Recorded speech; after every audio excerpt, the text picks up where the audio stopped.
Good afternoon, everybody. It's 5 o'clock. I don't really want to be doing this at 5 o'clock, but I don't have any other time. We've got another drift day on Friday. There's a novice day on Three Sisters, so I thought, why not? It's not as good doing a novice day because they split the track in half, but it's still like seat time, and I still need to get better at transitioning into the big corners anyway. So we're going to go the novice day. It's like cheaper by £10.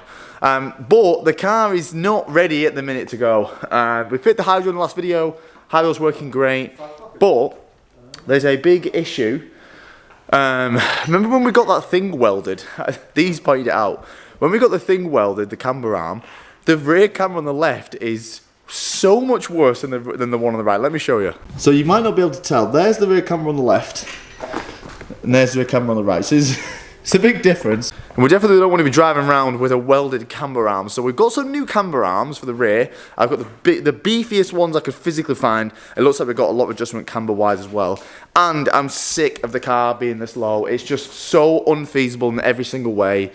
It's just putting loaded camber on the rear. It's impossible to drive at speed. It's not good. So we've got some new coilovers, which we're going to be fitting. I'm going to keep the ones on the front because they're all right, but we just need to change the ones on the back. So quickly, hopefully, we're going to be putting these new things on. Now I'm scared because getting that camber arm off was an absolute nightmare on that passenger side. So it's probably going to be a nightmare here, and I'm not going to access any of the ramps. So we're doing it on the floor.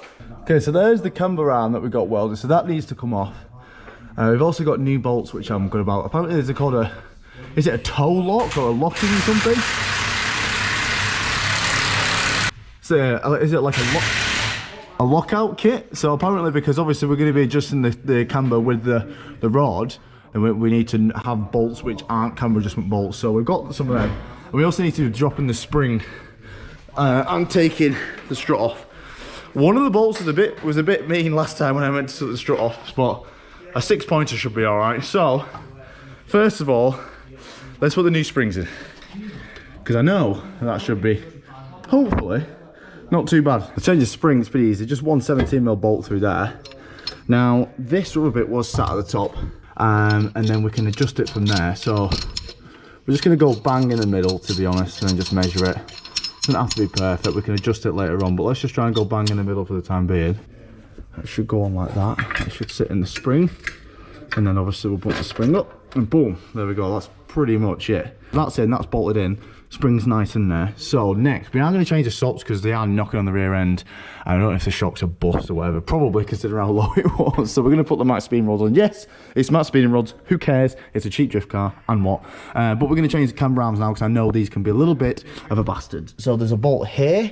There's a bolt here. So I'm going to wire brush the hell out of them and WD-40 or PB, whatever you want to use. The hell out of them before I try to untighten them. They'll come off easy because I've had them off. But these were a nightmare trying to get them off at the track day. So the saving grace is that these actually, as I said before, they come with the bolts. So here are the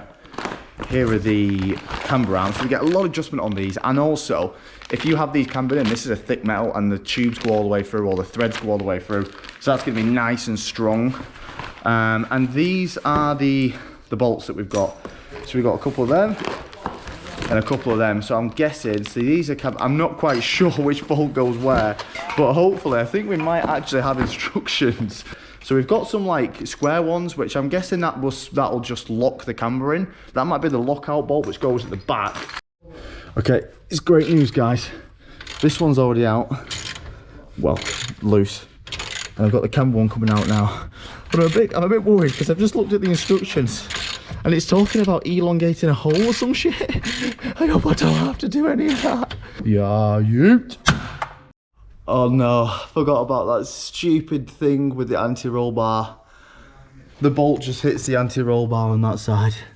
Let me show you. Oh, there it is. This is the issue we had on the middle of the drift day. So I'm gonna have to drop this anti-roll bar. Pray to God these bolts come loose. Times like this, guys. 6-point sockets. 6 points. Don't even think about using a 12-point. 6-point sockets. Trust me, my guy. Yep, it's the exact same thing. This bloody anti-roll bar bolt, the second one, that's just rounded. So we're going to use these things. These are probably one of the best things I ever bought in my entire life. These stud remover things. Oh my God, they are incredible. So let's get the 14. Here it is, big boy. And then hopefully we can get another bolt. Or we're just going to bring one anti-roll bar bolt because we're not scared. I swear by this. This is the best tool I've ever bought. It is literally, well, oh my god. I'm trying to film and get it off. It's not working. The best tool I've ever bought. Literally. Okay, so this is where it gets confusing. Obviously, I'm going to reuse this bolt here. But I'm getting confused with where the camber is and toe. Right, okay. So the camber bolt towards the rear of the vehicle. So this one here is used for toe. That makes sense because it's just going to pull the back of the hub in and out. So that's used for toe. That's toe. And the camber bolt towards the front of the car is camber. So this is camber. So what I've looked is these kind of fit. Oh, do they fit nicely? Well, they fit in there. So I'm guessing that's just kind of stops any camber adjustment because the arm itself you can thread in and out, so that uses camber adjustment. Okay, so this makes sense now. This makes sense. So we put them on there. I don't know what this thing is about using a file to elongate them.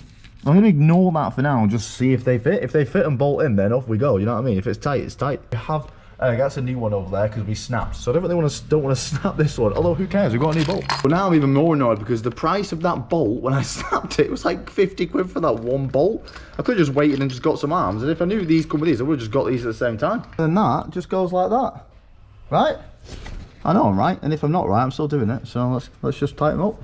Right, to set this, we're just gonna go like full positive camber, and it's just gonna be easy to set it up if we just go as short as the arms can go, then it's going to be equal either side. Okay, that was confusing trying to get that arm as cambered in as possible. I'm confused as shit. I don't really know how that works, to be fair, because both of them are reverse thread and it can't go too far because you can't get the nut on, you can't get a spanner on that nut if it goes too far. So I've had to wind that side out and then try to wind it back in, and I don't really know, to be honest, but it's in and it looks pretty cambered into me as well. So let's just tighten these down and do the other side.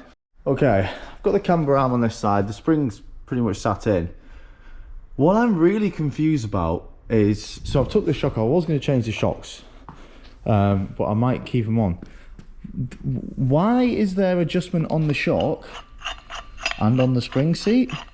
Like, this shock is tiny, right? That's very nice. This is the shock which came off the car, okay? And that kind of fits in pretty much perfect, really.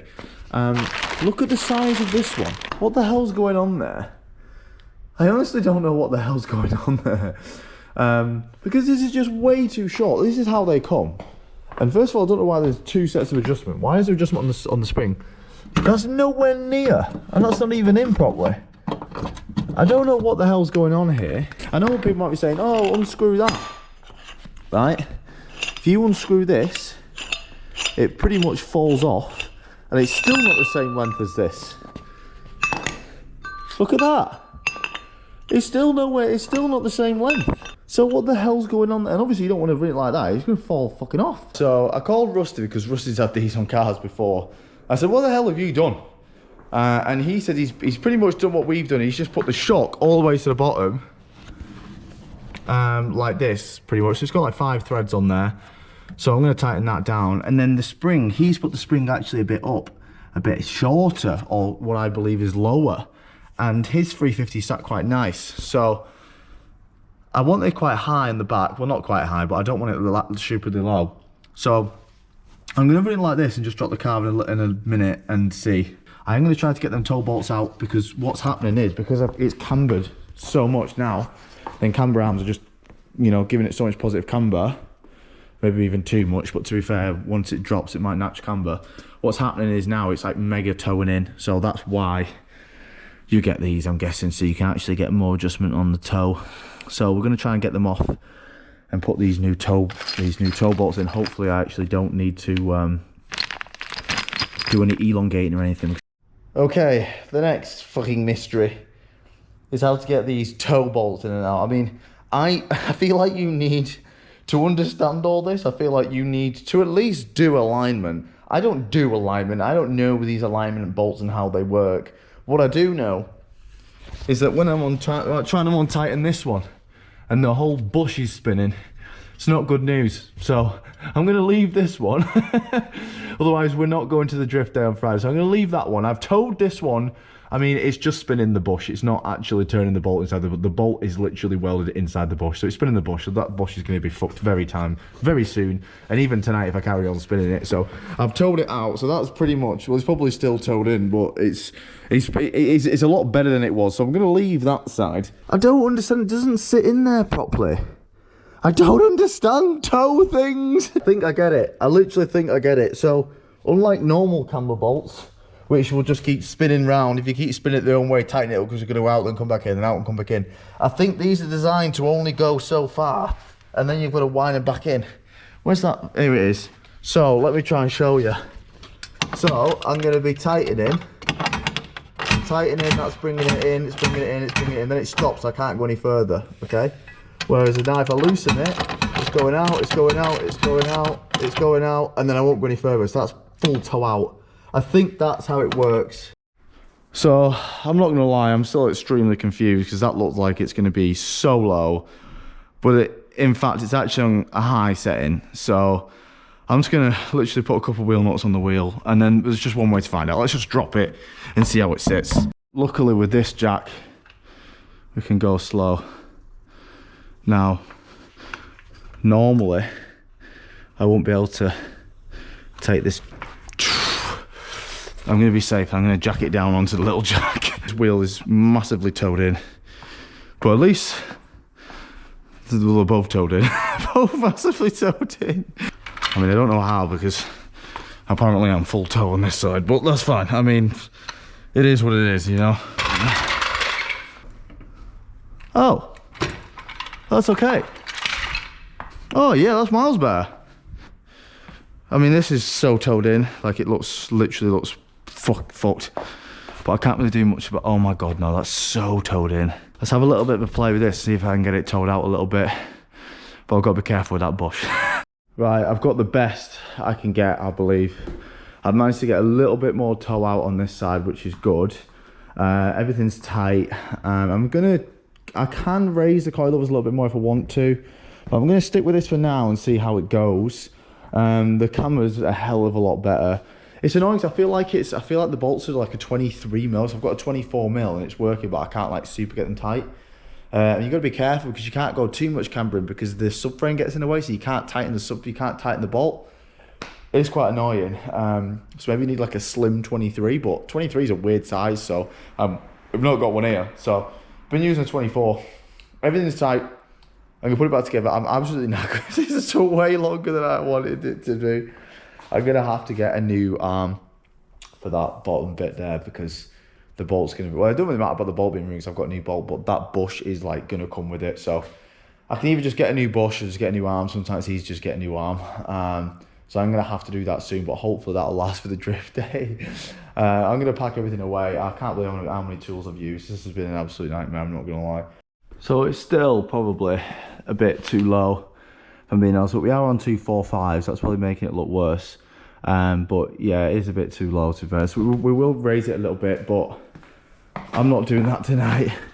We're just in line with the rim, so it's probably a bit too low, but we can raise it at the track. It's not really a big deal since everything's new and the bolts will come off. It won't take too long just to drop the arm a little bit and spin them coilovers. But that's what it's looking like.